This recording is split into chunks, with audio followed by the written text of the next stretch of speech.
The penultimate episode of the final season of Game of Thrones involved a major battle at King's Landing, and things took a very dark turn. Here are 17 details you might have missed. And warning, spoilers are coming. Once again, in this episode, we saw the title sequence change.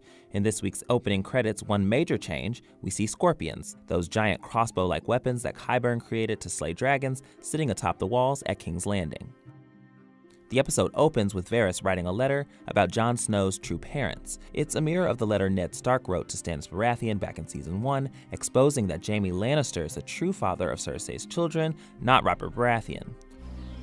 You will sail to Dragonstone tonight. You will place this in the hand of Stannis Baratheon. Lord Baelish, like Tyrion to Varys in the last episode, tries to convince Ned to drop it and allow Joffrey to take the throne. You would be wise to deny it to him and to make sure Joffrey succeeds. And like Ned, Varys pays the price for his actions with his life. There appear to be multiple letters Varys is writing. Could he have sent them out already, and to whom would he have sent them? As Varys writes his letters, he's interrupted by Marta, a little girl acting as one of his spies. We've actually seen Marta before. She was hiding in the crypt along with Varys during the Battle of Winterfell in Episode 3. Back in Season 7, Episode 2, Dany tells Varys, "If you ever betray me, I'll burn you alive."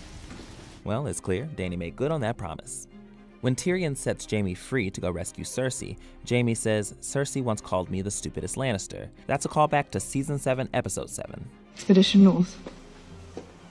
I always knew you were the stupidest Lannister. Cersei was berating Jaime for heading north to fight against the threat beyond the wall.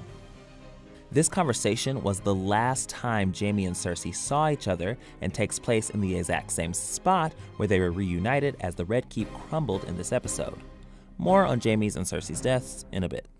We get this scene of Dany's armies charging against the remaining Golden Company forces after a large chunk of them are blown away by Drogon's fire. The shot is a mirror image of the Battle of the Bastards when Jon is faced with an onslaught of men and horses. But unlike Jon's heroic fighting stance, Harry Strickland, the leader of the Golden Company, runs for his life. As Dany burns the outer wall at King's Landing, we see Cersei standing in the exact same spot she stood when she burned down the Sept of Baelor back in Season 6.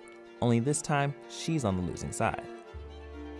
That Dany's dragon Drogon would fly over King's Landing was foreshadowed in Bran's vision in Season 4, Episode 2 as he touches the weirwood tree. Bran saw the shadow of a dragon above the rooftops.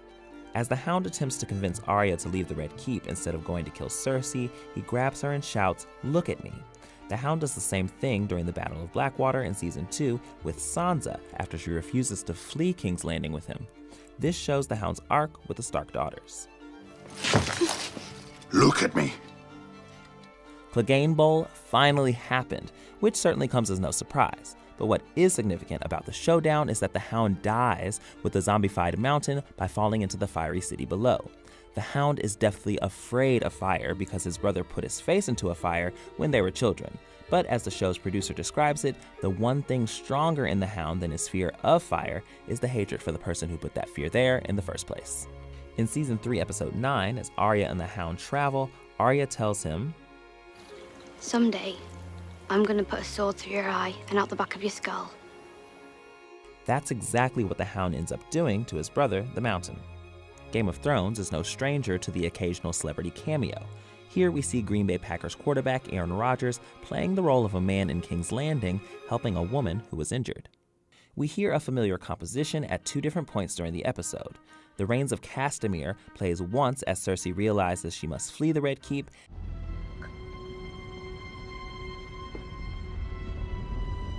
and when Jaime and Cersei face certain death, it's a mix of that song with the Light of the Seven.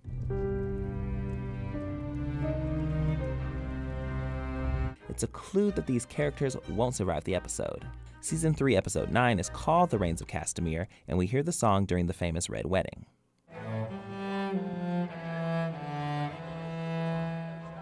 The Light of the Seven composition, though, refers back to Cersei's victory in Season 6. This episode saw the deaths of twins and lovers Cersei and Jaime Lannister experiencing one final embrace before the Red Keep collapses upon them. This moment was foreshadowed back in Season 5, when Bronn asks Jaime how he would want to die, and Jaime replies, "You know, I'm just the woman I love."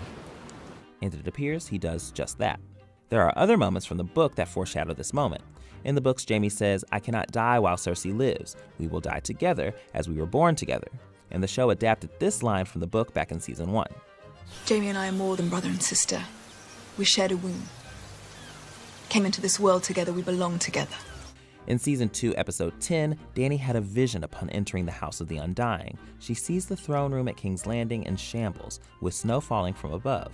Though we don't see it in this episode, the throne room is most certainly torn apart. But that falling snow looks a lot like the ashes falling from the sky. Could this be what Dany saw in the prophecy way back then? Or is the snow a reference to Jon Snow sitting on the throne after she wreaks havoc at King's Landing? Bran also sees a similar image of the throne room in his season 4 vision. Finally, we see a white horse standing in the middle of the ruins of King's Landing. Arya rides the horse out of the city. White horses in mythology often symbolize triumph, but in Christianity, they can also herald death, like in the Book of Revelation. Or is this a reference to Shadowfax in Lord of the Rings? Shadowfax is the lord of all horses. It's also worth noting that the young girl Arya is unable to save is holding on to a little white horse. Did we miss anything? Let us know in the comments.